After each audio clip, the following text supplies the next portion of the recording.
Hello everyone, कैसे हैं आप सब। आई होप आप सारे अच्छे होंगे। मैं भी एकदम अच्छी हूँ। तो जो आज का ब्लॉग है, ये आज के दिन ईशी का मुंडन है। तो यहाँ पर मैं खाने पीने में लगी हुई हूँ, सारी चीज़ें बनाने में। तो मतलब काम बहुत ज़्यादा ही बिखर गया था। हमारे यहाँ पूजा भी होती है, पहले कथा होती है, फिर रोट चढ़ाया जाता है हनुमान जी का। तो बहुत सारे काम होते हैं। तो यहाँ पर मैं जो हूँ वो सब्जियाँ बनाकर रख ले रही हूँ। उसके बाद हमें जाना है सिद्ध बाबा के मंदिर, वहाँ ईशी का मुंडन होगा। तो मैं सब्जियाँ बनाने में मॉर्निंग से ही लगी। आज मैं 3:30 बजे उठ गई थी और तब से मैं घर के काम ही कर रही हूँ। और आज मेरी तबीयत बिल्कुल भी सही नहीं थी। तो यहाँ पर मैंने आलू की सब्ज़ी और छोले की सब्ज़ी मैं बना चुकी थी और रायता भी बना लिया था। यहाँ पर कद्दू और भिंडी मैं बना रही हूँ।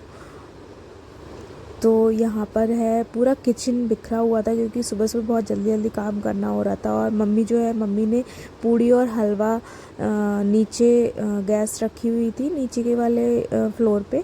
तो वहाँ पर गैस रख के उन्होंने पूड़ी और हलवा बनाया था, जो रोट चढ़ाने के लिए बनता है पूजा के लिए, वो उन्होंने बना लिया था। बाकी सब्जियाँ सारी मैं बना रही थी।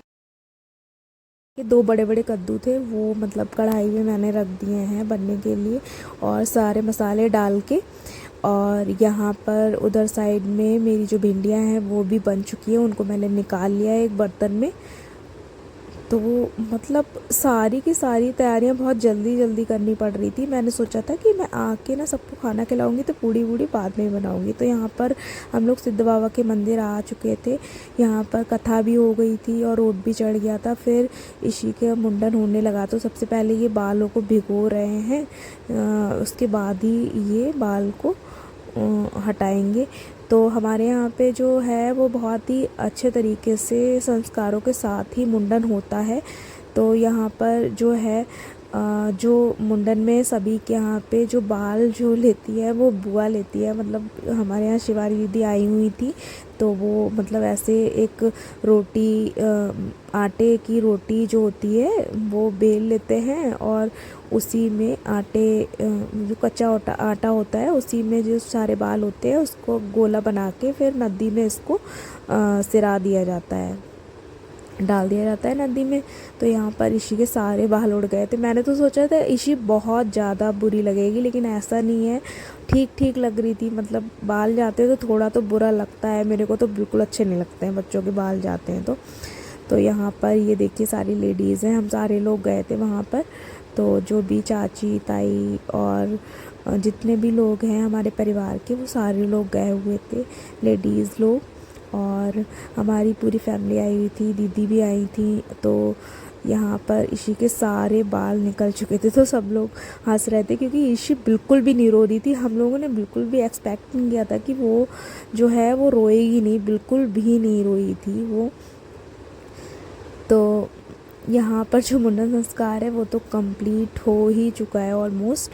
तो यहाँ पर अभी इसके बाल जो हैं वो सारे के सारे निकल गए हैं। और इसके बाद में हमारे यहाँ जो होता है वो नहलाने जाया जाता है। नदी जो होती है उसमें, मतलब पास में ही नदी थी, तो यहाँ पर प्रज्ञा ले जा रही हैं इस नदी की तरफ। तो यहाँ पर उसकी बुआ भी आ रही है, उसके फूफा जी और उसके पापा भी आ रहे हैं। तो यहाँ पर ये लोग ले आए हैं, ये देखिए इनके पापा जा रहे हैं और ये फूफा जी हैं इनके। तो यहाँ पर बहुत ट्राई कर रही थी प्रज्ञा कि मैं इसको नहला दूँ, लेकिन ईशी का क्या है ना, वो मिट्टी वगैरह में नहीं जाती है। उसमें उसको मिट्टी दिख रही थी, कह रही थी मम्मा कूड़ा है, या कह रही थी बाबा इसमें कूड़ा है, और कह रही थी धनिया की पत्ती पड़ी है, इसमें धनिया पड़ा है। तो वो उसमें जा ही नहीं रही थी। पापा ने ज़बरदस्ती फिर थोड़ा सा, मतलब दस्तूर होता है ना कि मतलब कि उसको थोड़ा सा नहलाना ही होता है उससे, वैसे ज़्यादा नहीं नहलाया था, फिर उसको थोड़ा सा नहला दिया था पापा ने, क्योंकि पापा से वो मान जाती है। ये देखिए उसके पहले के पिक्स हैं और कुछ पिक्स हैं जो कि इसके बाद वो बिजी होने की वजह से मैंने प्रॉपर वीडियोस जो क्लिप्स थी वो नहीं ले पाई थी। तो बहुत सारे जो क्लिप थी वो रह गई थी। तो प्लीज़ मेरे वीडियो को लाइक करें, कमेंट कीजिए, शेयर कीजिए। थैंक